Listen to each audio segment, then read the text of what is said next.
All right, as promised, the Exit Philosophy live postgame show, and we'll say that Griff has been rather braggadocious about our perfect record. Yeah, as not promised, it was guaranteed win night. It was guaranteed win night on Monday, but certainly not the way that the Blue Jays played tonight against the Red Sox in being swept in any series for the first time in 2024. And you said that struck you as amazing? Well, the way that they've played, Griff, and the fact that until now they haven't actually been swept in a series.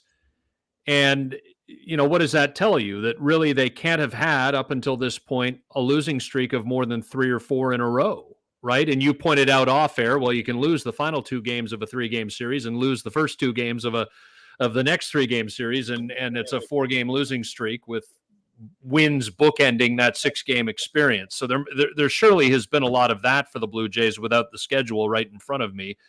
But, we're not here to put lipstick on a pig. And you and I talked about it on Monday in our most recent Exit Philosophy podcast episode, and our episodes drop each and every Monday wherever you get your podcasts, and we post them here to our YouTube page, youtube.com/@exitphilosophy. This was an important series. The Boston Red Sox were the one team coming into this series on Monday that was in between the Blue Jays and, at the time, the Minnesota Twins for the final wildcard spot in the American League. The Twins have since leapfrogged the Kansas City Royals, who, by the way, are playing right now in Oakland late. So by the time we're off the air, there still won't be a result. But as we sit here right now, Griff, the Red Sox have obviously expanded their lead on the Blue Jays by 3 games the first half of this week, and the Blue Jays sit 6 games back of the currently active Royals for the 3rd and final wildcard spot in the American League with a record of 35-39. Yeah, the discussion used to be, well, the Blue Jays, these are important games because they're within the division. Well, the Blue Jays long ago have forgotten about the division, and as you've been discussing, it's more about the wild card. So the only competition left for the Blue Jays is anyone in that wild card mix, and usually, if you're looking at it, it's for the one spot, the 3rd wild card spot, because there's no way that the Blue Jays and even the Red Sox are going to catch the Yankees and Orioles in the AL East. So it's more about wild card. Don't even worry about intra division because the Jays just don't measure up in that regard, which brings to the question, and the fact of not being swept in this series, I think, is a factor of the 4 starting pitchers, because the odds of losing 4 in a row is pretty slim when you have quality pitchers who take the ball every 5th day like that. And the 5th starter spot, of course, has gone from Alek Manoah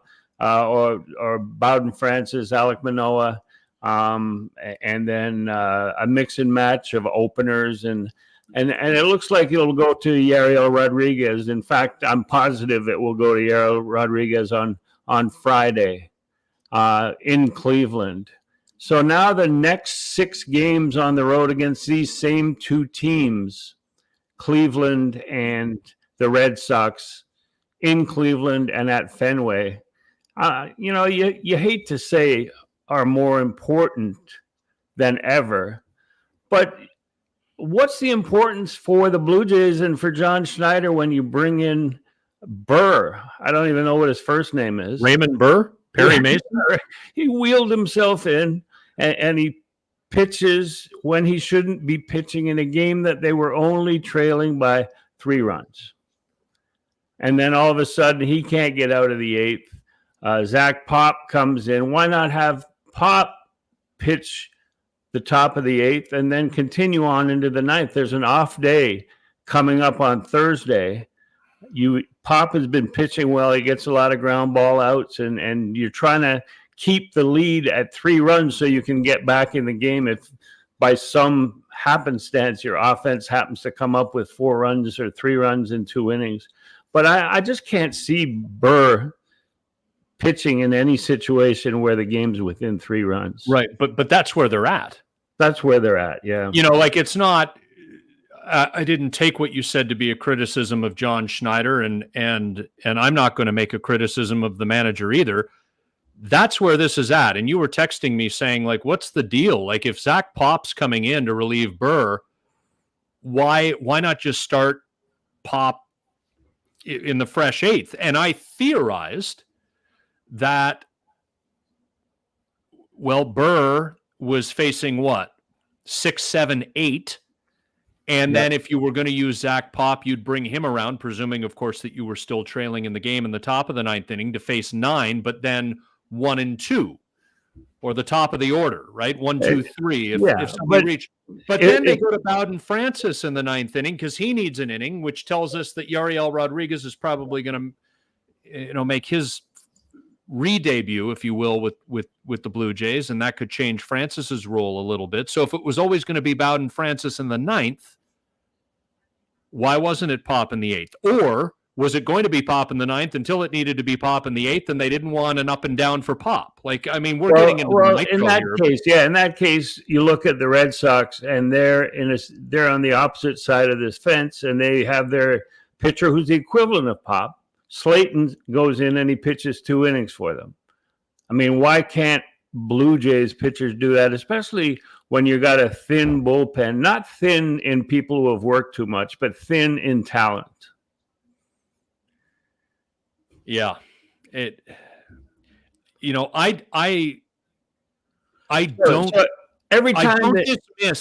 don't dismiss the micro conversations here, Griff. But we're at a point here now where I'm not sure opining. I'm not trying to shout down conversations. I'm happy to go in whatever direction you want to go. We'll play off each other here. But, should they have used this guy in the 8th? Or, what was the plan for the 9th? We're at a point here now where this team is 4 games under 500. This team just got swept by a division rival who it had not played to this point this season. A team, the Boston Red Sox, by happenstance, who were the only team between the Blue Jays and a playoff spot entering this series. They were playing at home. 3 of their really good starting pitchers, 3 of their 4 really good starting pitchers pitched in this series. And they got swept, and swept rather handily. And the Red Sox hit 7 home runs in the series. A Canadian, Tyler O'Neill, led the way with 3 of them. I mean, we're at a point here now where this season is in crisis. This is in crisis now. It's inarguable.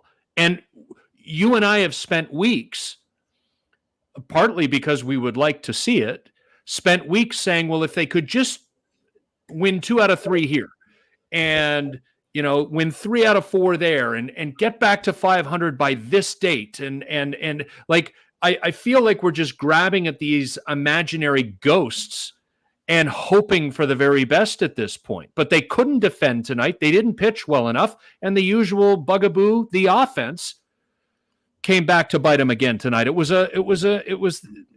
this season in a nutshell. Here's a number for you before we get into discussing the offense and how they can. Let's try and be a little positive, because there are ingredients in the dugout, in the lineup, that need to be mixed and matched, and including the 4 guys from Buffalo now with Elvis. And we should discuss that. But the stat that I have, which is unnerving, is that including the Red Sox, including this sweep, the Blue Jays are 8-17 against teams in the top 7 in Major League stolen bases. Oh, so, you love that. Yeah, I love that. 8-17 now with that sweep. And Cleveland's just outside that group of top 7. Red Sox are firmly inside it. And that's a problem that is little discussed, is how teams are taking advantage not only of the catchers, but a couple of times this evening you saw Kevin Gausman try and slide step, which is not his style. And it's only because they were facing the Red Sox. And you saw him throw away a pitch at first base with Reese McGuire on first base, like on a pickoff attempt. That's crazy. But it's a factor, a part of stolen base, teams that steal bases getting in the head of the Blue Jays. And I don't know how that's going to get any better. Join the conversation. We are responding to your questions. We are happily taking your comments as the Blue Jays are swept by the Boston Red Sox. Here's another stat, Griff. And I'm going back in my mind to an interview that Bo Bichette did, I think before the season. It might have been with somebody from Sportsnet. Pretty sure it was. And he was asked which statistic he pays the most attention to. And he probably surprised a lot of people and certainly upset some people with knapsacks with binders in them when he said batting average. And one of the things that Bo said in explanation for that answer was, your batting average is a reflection of your ability to get hits. And in Bo's mind, there's a correlation between hits and the ability to come up with big hits in big situations. And if you look at the banner, I'm pointing in the wrong direction. Yeah. Other way. Yeah. There we go. And I didn't even do it right there. 1 for 15 with runners in scoring position tonight. I mean, it's just not going to get it done. And when you're 1 for 15, it isn't just the one, Griff, although the one's a problem, in a scenario where you had base runners all night and you just, again, couldn't cash them. Well, they were 8 for 18 without runners in scoring position, so there was some offense going on there. That's a 444 average.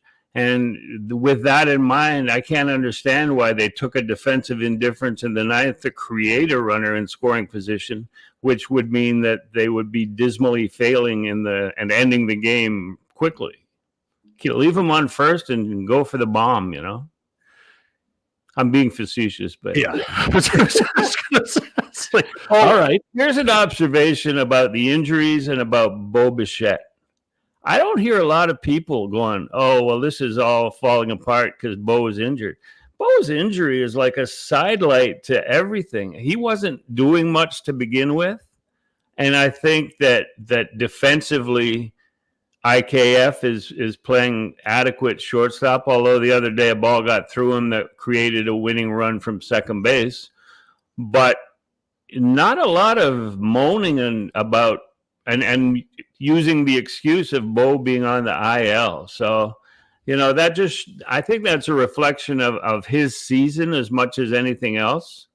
But does that mean that there's an ability to trade Bo without rocking the boat at the trade deadline? Well, you see, I wondered if that's where you were going. And when I talk about a season in crisis, Griff, things happen over a losing season. And one of the things that typically happens is you start to see newer players, right? Names you've heard of who are working their way up the system in the minor leagues start to break through and get opportunities. And sometimes injuries necessitate these things, but Biggio and Vogelbach were sent out. Horwitz and Barger brought up. We talked in the episode of Exit Philosophy, our most recent on Monday.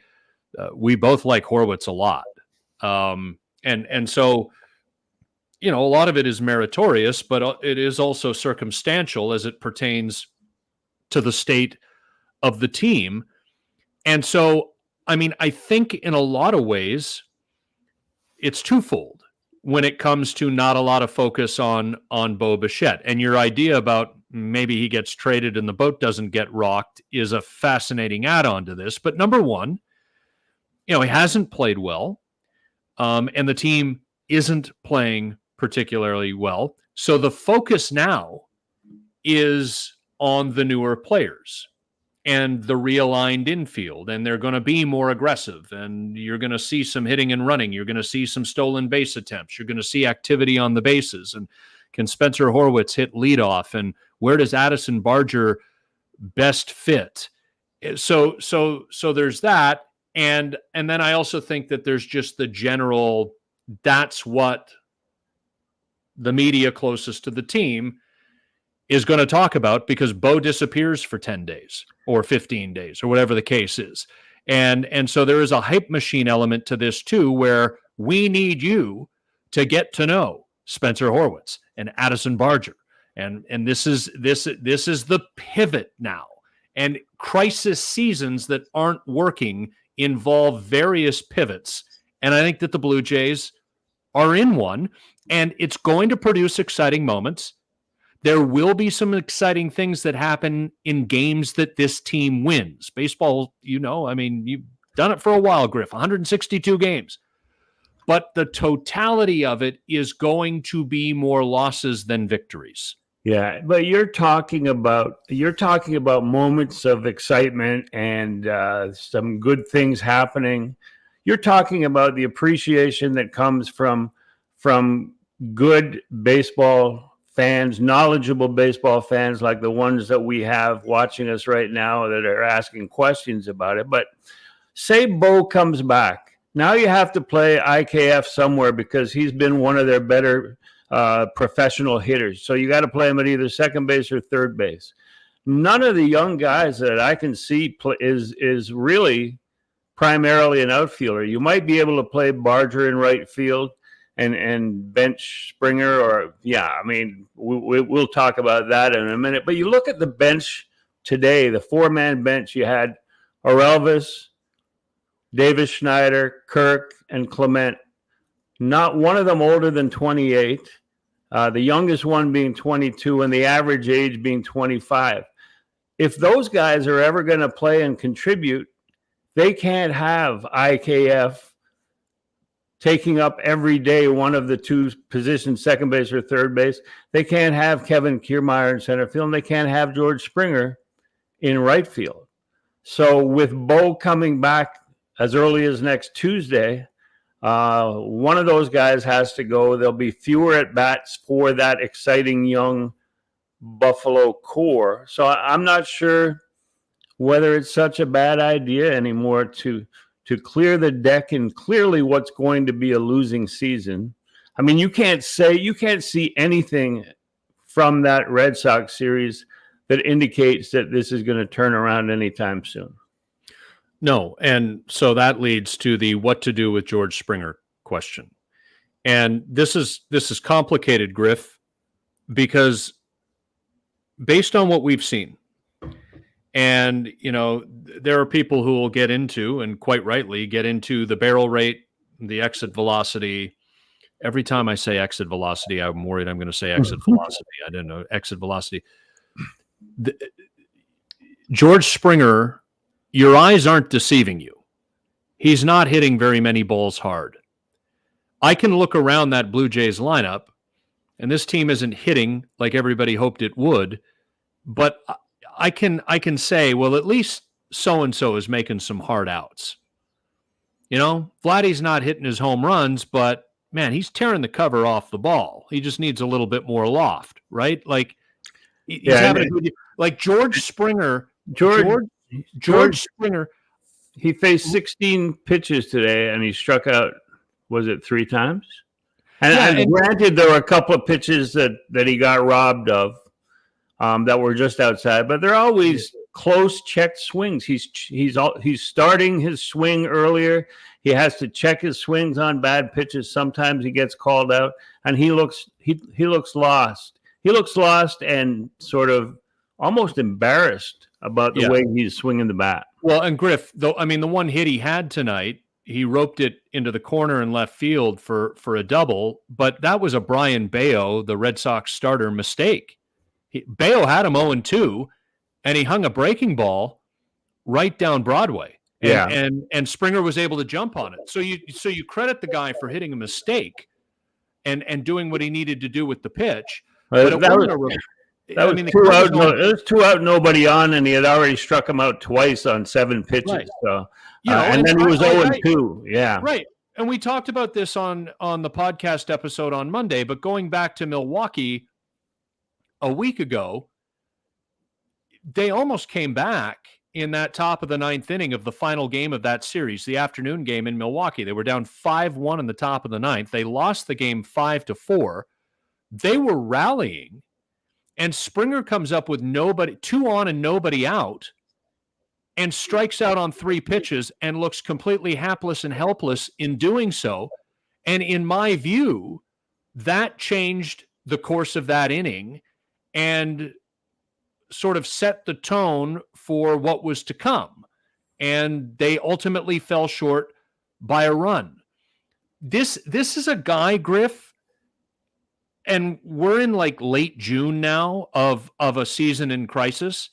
If this was year 6 of George Springer's contract, i.e. the final year, and not year 4, which it is, and there's $50 million owed to him in the final 2 years of the contract, 25 a year. If this were the final year, we'd be one GO train stop away from DFAville. Well, I mean, it's like Kevin Kiermaier is in the final year of a contract, and it's easy to change his role from starting center fielder to fourth outfielder. We've discussed that many times. And to your point, it's much easier to do that than it is to find a solution to the George Springer problem in right field. Rob Brander, our good buddy, chimes in on the chat. If Springer's stats are similar at the end of the year, do they cut bait? It's certainly not hard to replace his offensive productivity. Rob's been active in the chat. We want to get to some of his questions and comments, and we'll get to some of yours too. Keep piping them in. Look, Griff, I think it's too early to do this. I mean, would they eat $50 million over 2 years to say goodbye to George Springer? I just don't see them doing it. I think the only solution is if they can find somebody who feels they can use the talents that George Springer has left and then eat. You don't want to release a guy or have him go free and you're paying the rest of it without getting anything back. I think that, we can remember a lot of trades that are made where the team that is trading the star player away is eating a lot of that contract that we don't hear about. And I think that would have to be the case with George Springer if there's a team out there, because he still plays good right field. There's no question about that. He just doesn't have the ability. Maybe his body has been banged up too much, but he just doesn't have it at the plate anymore. And if there is a team out there that would like to have George Springer, they're not going to pay what the Blue Jays owe him. So they would have to contribute a huge chunk of that. But I don't think there's any question of him being just flat out DFA'd and released with 2 years left. Jason Chung, which contract is worse, Vernon Wells or George Springer? Well, I'll say this. We have the complete story on the Vernon Wells situation, and we are living the George Springer situation right now. The fact that Alex Anthopoulos was able to foist the entirety of that deal on Artie Moreno and the LA Angels at the time leads me to believe that the Springer contract is worse. You're eating a good chunk of that contract going out the door. And I do want to say, Griff, I'm not living revisionist history. I was pro the Springer signing. I was going to say that you've never heard me call it a mistake. Yeah, because it wasn't at the time. No. Just where it stands right now, you go, oh my God, what happened?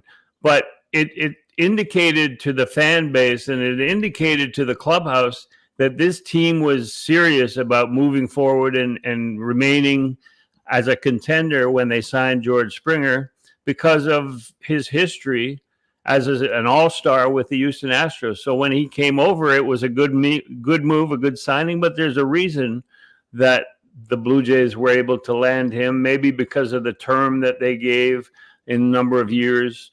But here they sit, and you're right. You've never said that it was a bad signing to begin with, but just what's left on it now and the performance that they're getting for their money is making it very difficult to keep and to understand. Yeah, not a mistake. And I'll never call it that. What I have said, and what I was saying a couple of years ago, even when it was year 2 of the deal, is it's the sort of contract with a player that age, 29, 30 when he signs it, where as a team, you need to have success in the first half of that contract to have that player be a crucial and key component of team success. And speaking of age, we've discussed it on Exit Philosophies on the regular podcast, but the game is changing in terms of being in 30s.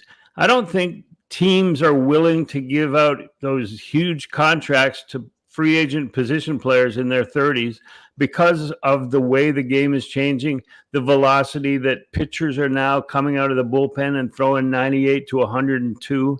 I don't see older veteran players able to stay up with. It's a young man's game, young men reflexes and hand-eye coordination, and we're seeing it. And there's mistakes being made by guys like Addison Barger at third base on that hard ground ball. Decisions that are made, like Addison Barger again the other day when he couldn't score from second base on the ball high off the wall that Vlad hit, the line drive that was almost a home run. But teams are willing to live with that from their young players instead of going out and signing guys like George Springer and Justin Turner. And the Blue Jays are late to that party, I think. Let's get Jason Austin's comment up here. Hi, gents, longtime listener. This team and its front office failed to understand the term intellectual honesty regarding this team. It's a process. Everything in life is a process, Griff. Everything in life.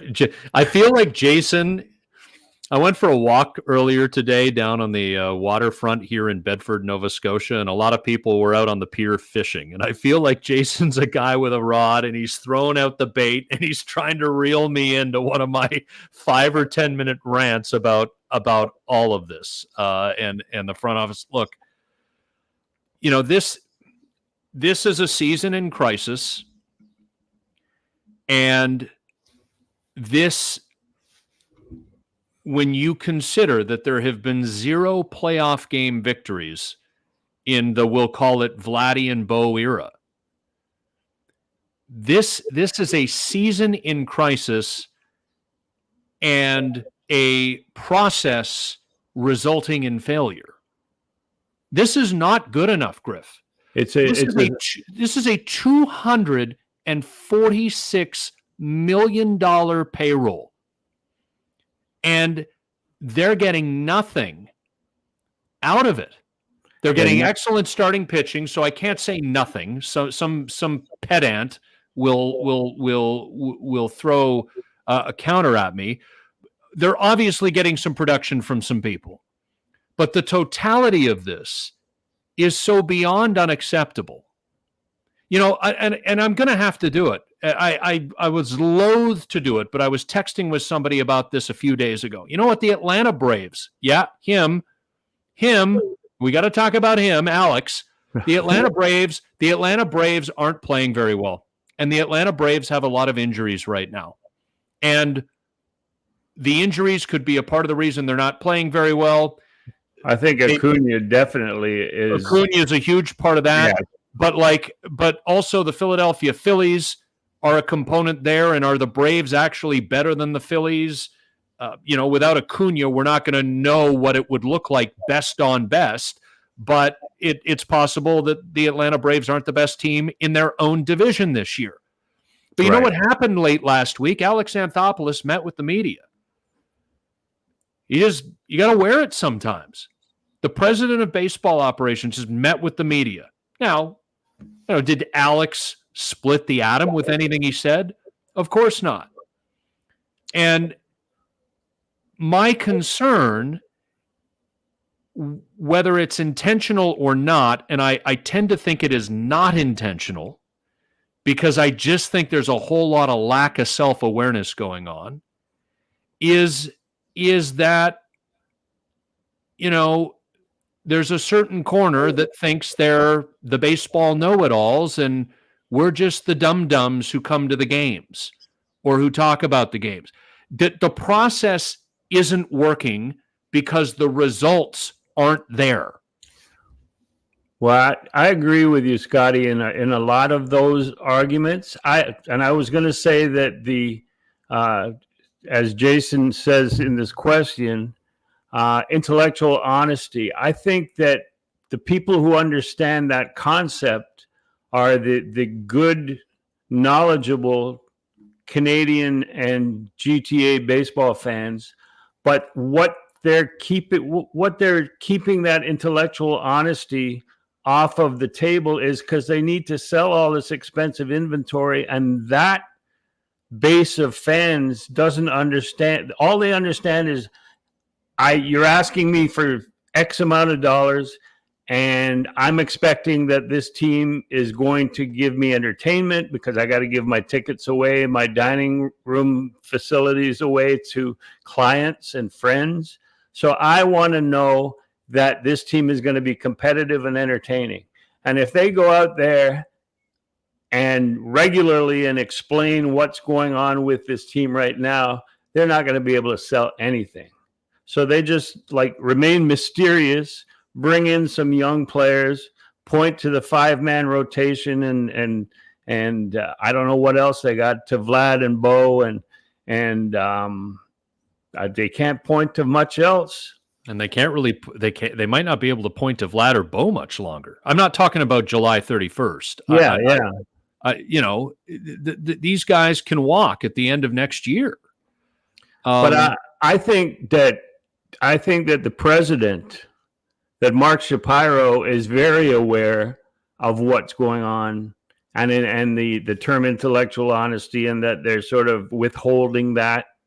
But I'm not so sure that Ross Atkins is self-aware enough to understand that by not showing up and talking to media on a regular basis, by trying to use mumbo jumbo to explain where they are in terms of, bringing players up and developing players. And I think that he doesn't understand. Mark Shapiro does.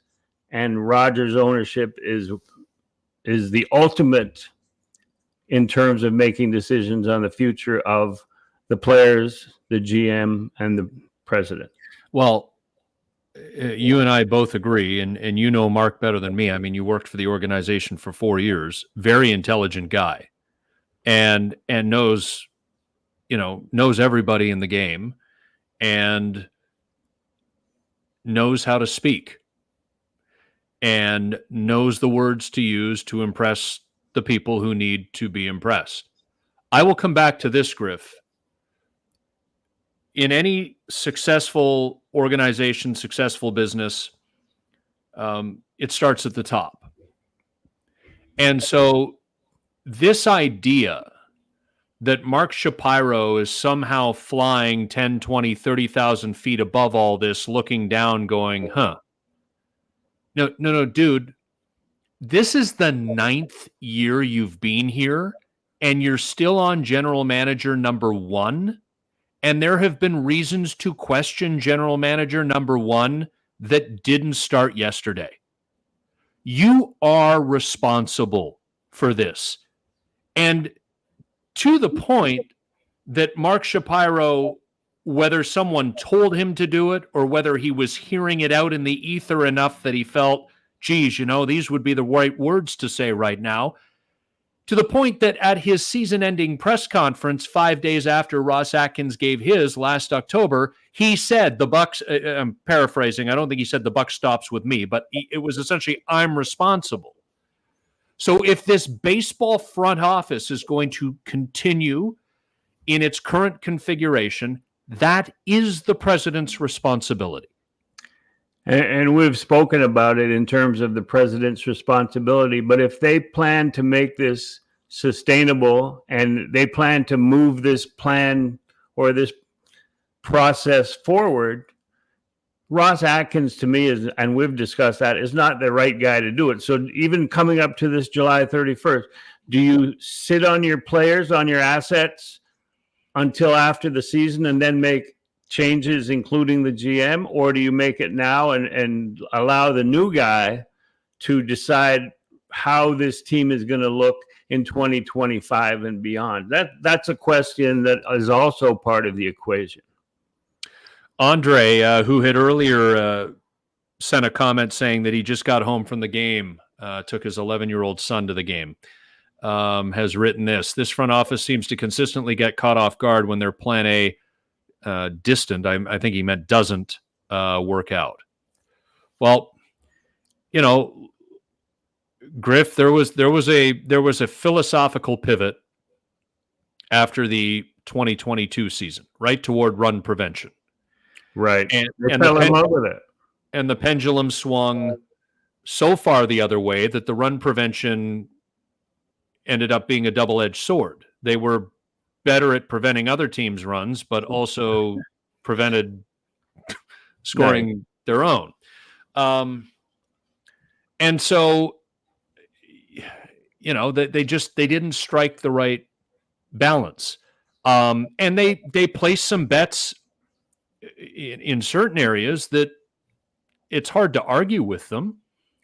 I don't think they saw Vladimir Guerrero Jr. as a 25-ish home run hitter. I think they were counting on him. Yeah, that was plan A. Plan A was improvement from within with the existing young core. And then they were going to surround it with free agents, the likes of Kevin Kiermaier on the run prevention side, and IKF, who was a Gold Glove winner and didn't have much. The bar was set low by Matt Chapman as an offensive player, but he had a far higher ceiling than IKF does. So in terms of never having a plan B, I think that's accurate. I think plan A, like if you're like the Baltimore Orioles and your farm system is stacked, then you can have a plan B that involves just like reshuffling. But when you are the Toronto Blue Jays and you look down on the farm and there aren't any players knocking on the door, you're bringing guys up. But like, for instance, Orelvis Martinez is brought up because of an injury, not because of merit, not because he needs to play, not because they have to find a spot for him. But now that he's up here, he's not playing. And he might get, according to John Schneider, he might get 1 or 2 starts in Cleveland this weekend, but where is he going to play? I mean, he's less than adequate at run prevention at 2 different positions. So what are you going to do? DH him? Can he run generate? Because they take that right now. You know, Buck Martinez, I've really enjoyed Buck's commentary. Well, I've enjoyed Buck's commentary for a long time, but I've really enjoyed Buck's commentary this season. And I think if you listen closely, you can hear a lot of what Buck really thinks. And he made a comment in the 3rd inning, and I think Addison Barger was up. It was one of the young kids. I'm pretty sure it was Barger. And Dan Schulman was saying, you know, Barger's played a little bit of outfield when he's been up here, and there's third base tonight, and kind of, you know, just laying the groundwork for whatever Buck was going to say, but saying, look, I mean, Barger's a guy who can play here, can play there, and we've seen him do it, and da-da-da-da-da. He's a little better here than he is there. And Buck said, you know what? I think there's been too much focus on positional versatility. This team needs some offense. Yeah. And you like, you know, that's not Buck coming out with a knife for somebody's kidney. You know, he ain't slicing and dicing. But this is a guy, Griff, like you, who's been in the game for a half a century or more. I mean, you know, Buck played a long time. He's managed both the Blue Jays and in the World Baseball Classic. He's been a broadcaster for almost 40 years. Like, this is a lifer. And he's given the Blue Jays fans watching the game the goods. And it's not it's the example from tonight. It's not the only time where I've been sitting there watching the game going, preach, Buck, preach. But before pitchers became so specialized in terms of 3 outs out of the bullpen, there used to be 14, 15 players, position players on a team, and that's with a 25-man roster. And you didn't need versatility. You needed one guy who could run fast, one guy who could knock the ball out of the ballpark, one extra catcher, one middle infield defender, and then another guy who could specialize in something else. And they could all play only one position and get away with it. Buck is right, and you're right in your observation, is that this team, if you were asked to name position by position what the Blue Jays were, you'd get to second base, you'd get to third base, you'd get to the not right field, but left and center, and you'd be stumped. You wouldn't know where to go because there's so much day to day, so much in the way of changes, and DH as well. So I think they're moving forward in terms of getting rid of Daniel Vogelbach. I think that they need to step it up in terms of making Kevin Kiermaier a fourth outfielder. And as you say, I don't know what they can do with George Springer. But then we have the question of Joey Votto. I see it on the side. There's a question about Joey Votto, and he played today. Is he going to be a part of this team moving forward? Did they just get rid of Vogelbach with the idea that in a month after what would be a regular spring training, that Joey Votto is going to come in and do some DHing, maybe with Justin Turner in a platoon situation? Maybe that's what they were looking at, but that's not going to help this team. I don't think Joey Votto coming in is going to help the team. He's a great guy. He's a great guy in the dugout, but so is Daniel Vogelbach apparently. And he's not going to. Votto's not going to help with run prevention or maybe even run creation at this stage of his career. And our thanks to YouTube user for the question. Think Votto will get the call up eventually? I would only say to YouTube user, it's a weird name. Your parents named you YouTube. Yeah. Their last names are user. But the conspiracy theorist in me, Griff, poo-poos even this, that he's in the lineup if Houston starts a right-hander on Canada Day. It's too early, right? Because he just played his first game today, and I do think the plan is for him to eventually get up here. So right, but so if it's effectively a spring training's worth of plate appearances to build him back up and then get him to Buffalo eventually, AAA, and move him up. He had one at bat today plus a walk. So he had 2 plate appearances. A regular spring would be 40 to 50 plate appearances. Yeah. So he's got a while to go.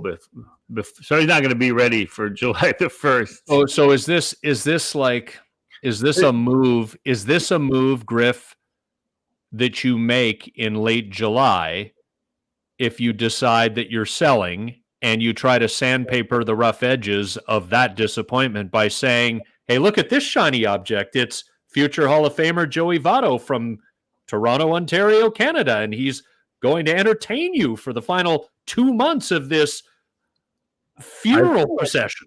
Yeah, I think that could be part of it, as facetious as you are making it, as ridiculous as you are making it sound. But I think that is a part of it. I don't think that there'll be strict sellers like people are suggesting, people in the national media in the U.S., because there's no salary cap. They don't need to get rid of the money.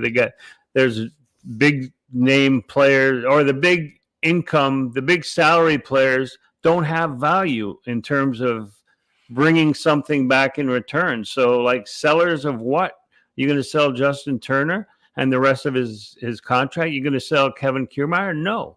You're going to sell George Springer? Nobody's buying. The only saleables are starting pitchers like Kikuchi, Bassett, and position players like Bo and Vlad. And I don't think Vlad's going anywhere. Bo, I'm not so sure about anymore, although I was adamant early in the year that I wouldn't do it.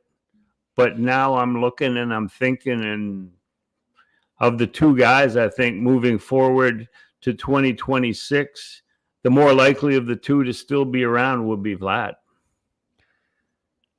And again, I come back, season in crisis, failure of process.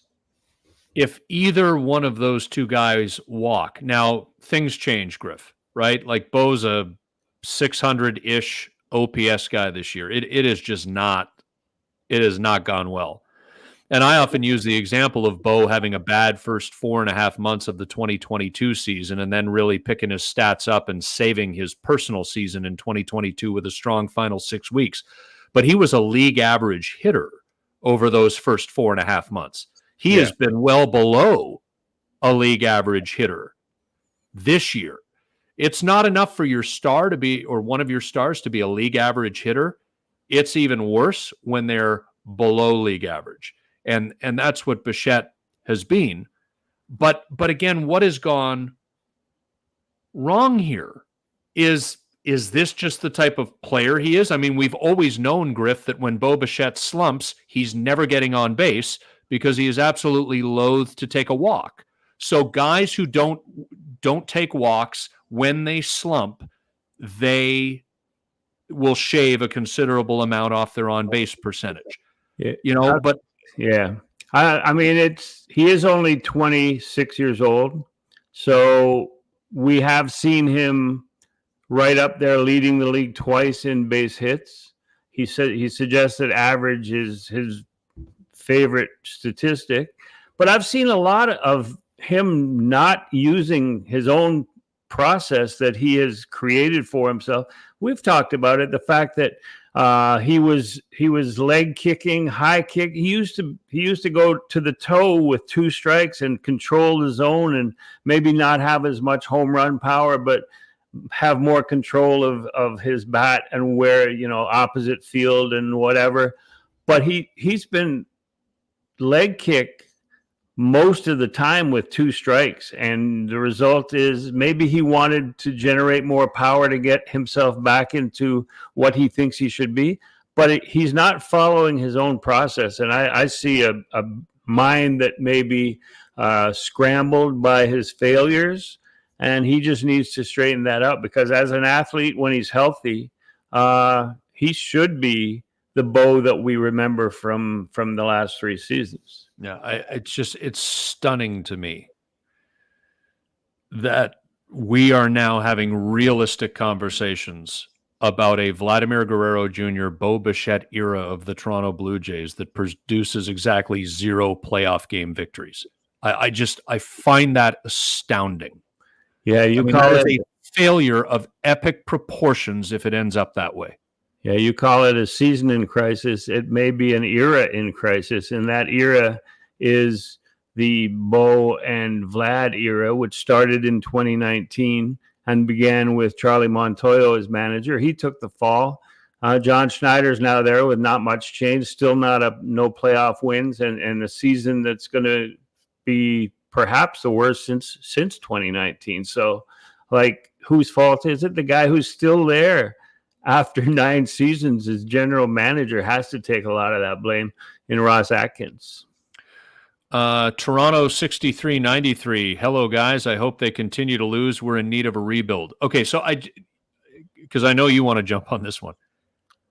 Please think about what a rebuild is. There is nothing fun about a season like 2019. Vlad's call up, Bo's call up, Kevin Biggio's call up if you want to lump him in. Those guys made their debuts. So there are moments. But that was 2019. There was also 2017 and 2018 in advance of that, as the old thing was being torn down. If you want to go through a full rebuild, there isn't a Vladdy or a Bo or I shouldn't lump Biggio in with this, but you get what I'm saying. There aren't those guys making their season debuts next year when it's all torn down. You're tearing it down the way you describe it, Toronto 63-93, to do the Baltimore thing and lose 100-plus games for 4 or 5 years. That is tear your hair out level misery. I can't advocate for that. And Griff, I know you're going to jump in on the renos, the stadium and all of that. You cannot ask people to spend billions of dollars for your posh seats and have them sit through 106 lost seasons. You just can't. Yeah, it's 2017, 18, and 19 is a perfect example of what the Blue Jays would have to go through in a rebuild. And try and go to ownership if you're Mark Shapiro and explain that you just sunk $360 million into renovating Rogers Center, and now you're going to go into renovating the team on the field as you try and sell to the casual fan. And as we talked about earlier in this conversation, who doesn't really understand the game, who doesn't understand the nuances of what you are trying to do in terms of in 2028, be competitive and then carry that through there. It's just impossible to believe that this front office sees a rebuild as a possibility. If they trade someone away like a Bo, they'll want somebody who's either ready this year or will be ready next year to contribute strongly in the major leagues. I mean, I could see it if they could get someone for Kikuchi like that, if they could get someone for Chris Bassett, but they're not going to because they're on short-term contracts right now. And so a rebuild, because of all those factors, because of it being at least a 3-year process, is out of the question. Do you think, Griff, I'm just coming up with thoughts to sort of expand Toronto 63-93's thoughts. You know, Bassett has 1 year left on his deal after this season. Kevin Gausman has 2 years left on his deal after this season. Do you think that there are any circumstances under which, I'm not saying all of them, but one of them, or maybe more than one of them, says, you know what, if we can find a deal here, I'd be amenable to moving. Can you help me out? I won't go public with this, but this is very clearly a team that is not on an upswing in a division featuring the Yankees and the Orioles, and the Red Sox have a very good farm system. So they're not getting worse. They're getting better as this thing chugs along. I'm looking around the American League East. I'm Kevin Gausman, and I'm going, this ain't it. You know, but the Bassett or whoever. Yeah. I mean, the only strength of this team is that you go into a series and you look at the pitching matchups, and they don't mean as much anymore because its starting pitchers don't go as deep. But you look at the pitching matchups, and generally the Blue Jays should be favored in 2 out of the 3 games in a series because of the starting pitchers. If you trade 2 of them away, there's nobody banging on the door at the minor league level. Adam Mako is a year or more away. You look at Ariel Rodriguez. We're going to see what they have there. But again, he's on a pitch limit. He's got on an innings limit. Who knows how deep into this season he'll be pitching. So there's nobody banging on the door as pitchers. So you trade those guys away, and this whole operation, this whole 2024 season goes into free fall. And then we'll see, you looked at Atlanta before I'm talking way back. I'm talking into the 80s when there were like 13,000 people there most nights. And this organization isn't going to do that. And that's what's going to happen if they trade frontline pitching away that they have under contract right now and don't get anything back to replace it and have to look to the farm system and to the draft, which, no, I don't see it happening. I could see them Kikuchi because he's on an expiring contract, but I think that starting pitching is their only hope. We'll go back to our buddy Jason in southern Alberta. Any idea who's catching for this team next year? Kirk and? Well, it's funny. They got to get Jansen signed, Griff. Well, but I was just going to say that very quietly, Jansen's numbers have struggled. He's struggled at the plate offensively, where when he came off the IL, he was an important part of that offense. He'd gone into pull mode. He was hitting with power. He was generating offense.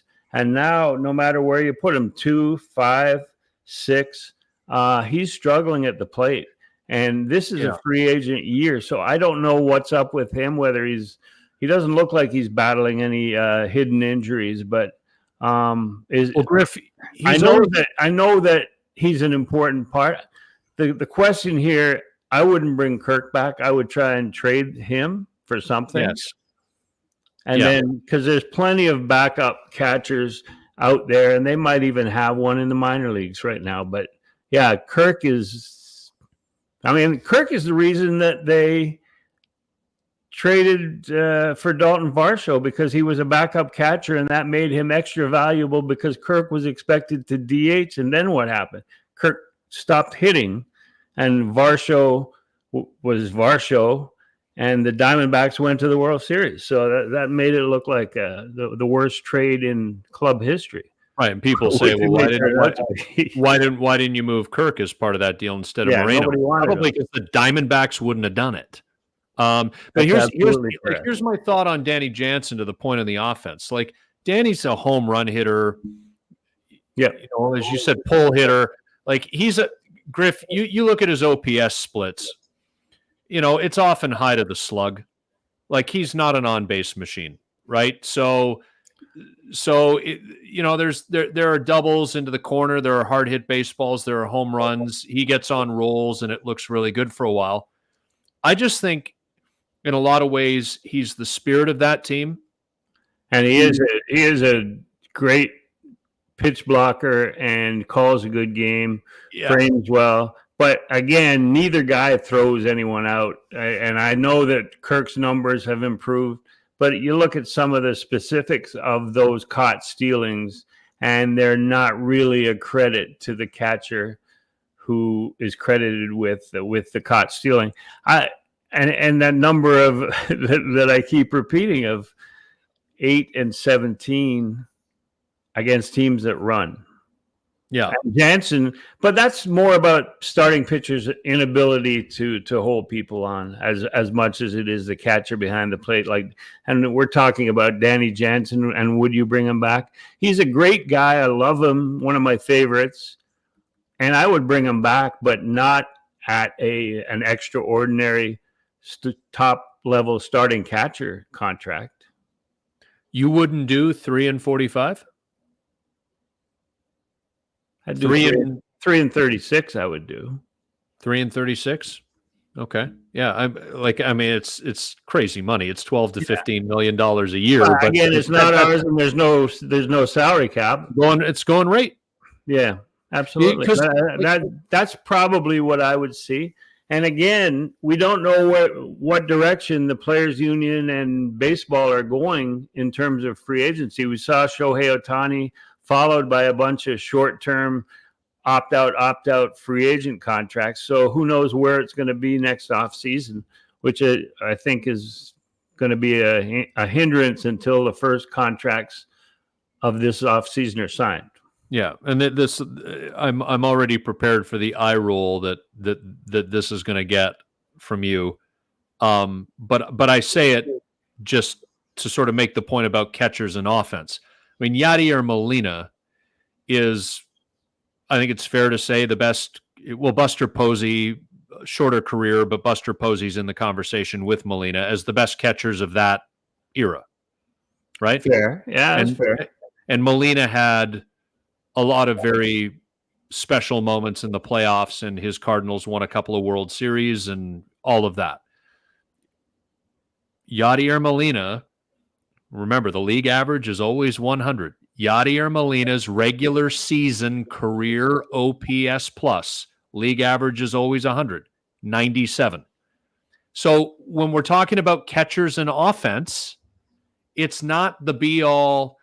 I just think there's more to Danny Jansen, and I'm not comparing Danny Jansen to Yadier Molina. So please don't misinterpret. I'm making the point that Danny Jansen hitting, if he's healthy, 15 to 20 home runs, because catchers play less than position players typically.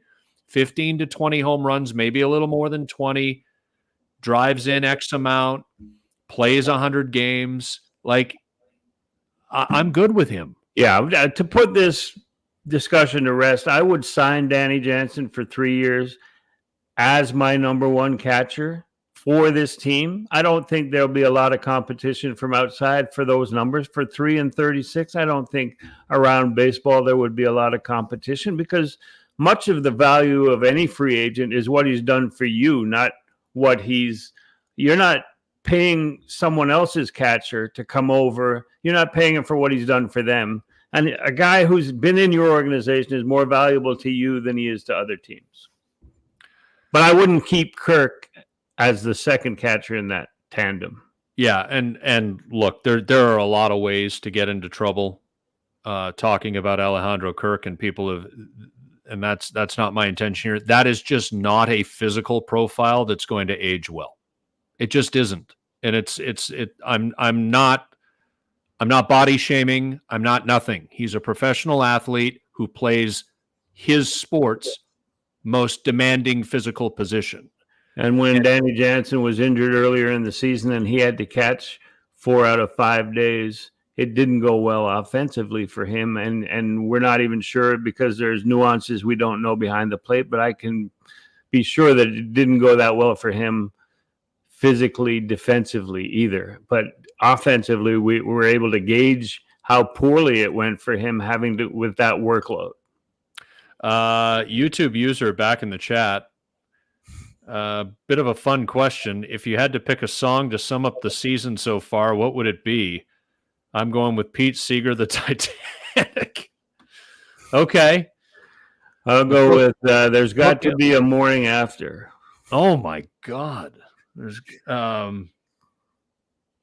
We're talking about disaster. Was there a theme song from Towering Inferno? I'm just rolling around. Why do I have Love the Way You Lie by Eminem in my head right now? Just gonna stand there and watch me burn. That's Ross's walk-up song. Oh God. Just gonna stand there and Rihanna and Eminem, isn't it? Yeah. Jesus, Murphy, Griff. Yeah, this series, and Heartache Tonight by the Eagles. Oh yeah, that's brilliant. Yeah. Nice. I like that one. I'm thinking of Elaine Bennis and her boyfriend with Desperado. Oh yeah, that's my Desperado came out. The Desperado, Desperation. It sounds kind of similar. Yeah, Griff. I mean, we can begin to wrap this baby up. We're over an hour now. Happy to continue if more comments come in, but I think we can begin to wind this down. I mean, obviously, this series did not go as the Blue Jays hoped it would, and they've got pretty good starting pitching. Nobody's denying that, but clearly they're not scoring enough, and I see. Kevin Gausman sort of talked around it a little bit last week. Chris Bassett made a comment, not after last night's start, but after his start prior to that, essentially saying, like, we know we have to pitch well to have a chance to win. Yeah, the starters are starting, but that was the truth. I mean, people were surprised, but that was the truth. Oh God, no. I'm not saying this is Shea Hillenbrand writing on the whiteboard, the ship is sinking. But what I am saying, Griff, is that, it's at the point now where instead of sort of keeping it in-house and protecting the brand, some of those affected by the struggles of other areas of the team are just coming out and saying the quiet part out loud. It's one thing if you or I say it, another podcast says it, or somebody writes a column in the Star or the Sun or whatever. I mean, yeah, we're going to say that stuff. It's now the words are coming out of the mouths of guys who wear the uniform. Yeah, and that's unusual because it's always circle the wagons and don't let anybody know what we really feel. And now it's coming out and nobody can argue. Nobody can say, hey, you shouldn't have said that publicly, because the public is smart enough. They know what's happening in that regard. It's refreshing to hear Gausman actually say it. Yeah. Yeah. And he did say it. I think I might have even tweeted, I watched him walk off the mound that night that he made that comment after the game. And he was kind of walking, looking upward and gazing at the 500 deck or whatever. And I'm just like, what must Kevin Gausman be thinking? And knowing what he was thinking, it was a rhetorical question. Like, what the hell do I have to do to get any run support here? John O'Vision, hope everyone here is prepared to be continually tipping their cap to the other team. Night after night after night after night, Canadians and Leafs fans only know spending money on the Jays during summers. Well, I have a source that tells me that in September they're going to have a John Schneider bobblehead where he's tipping his cap. It's just going to be a constant cap tip. If you just tap the top of his helmet or his hat, he'll be tipping it. So that's for later in the season when they've been eliminated by September the 3rd. Bobbleheads are there to immortalize. So I mean, if you get your own bobblehead, you live forever. You are in lore. But that I just hope, if that ever happened, Griff, and I know you're being humorous, I hope that he would see the humor in that. Yeah, I'm sure. Because like, this is not. If people want to get mad at John Schneider, and by the way, I will say I've had a couple of people in the last week or so whisper about Don Mattingly, and is this the right guy for that spot, and maybe not making the best use of some of the tools that are available at hand in this day and age. But again, I've come to Mattingly's defense saying that it's a personnel problem. But if there is a problem with that, again, it falls on the front office, who rearranged the deck chairs in the coaching on the Titanic. On the Titanic. Yeah. But I think that Mattingly replacing Schneider rumors started with Bob Nightingale, USA Today, and I think he's been wrong in 3 countries now. So we'll see. I don't see it happening. They'd have to go outside or make a dramatic change in terms of replacing John Schneider. And I don't think having the offensive coordinator come in and take that job is the answer. So, but before we wrap up, I just want to send condolences to the family of Willie Mays. R.I.P. to Willie Mays. To me, is the greatest ball player ever. In terms of coming out of the Jackie Robinson breaking in 47, and then Willie Mays signing with the Giants and making his debut in 51. I mean, there's so many thoughts and memories I have. There's the 54 catch, which you're seeing over and over, Vic Wertz in the game 1 of the World Series. Then in 62 in Jamaica, I was listening to the World Series on shortwave, and that was the 62 World Series, the Yankees and the Giants, and it was all Willie Mays, all Mickey Mantle all the time.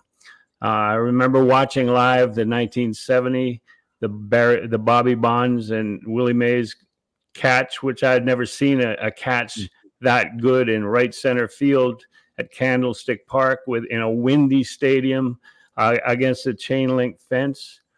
I remember 73 at Jerry Park when he was with the Mets, actually going in and shaking his hand as an active player in his final season with the Mets, and then traveling with the Expos to New York and being there for Willie Mays Day at Shea Stadium, where from first base to third base, this is when days were days for players. There was cars, there was a yacht, there was all sorts of gifts that sponsors were giving, and just the outpouring of love for a guy who had spent much of his career on the West Coast and used to be a New York Giant, then became a New York Met at the end of his career.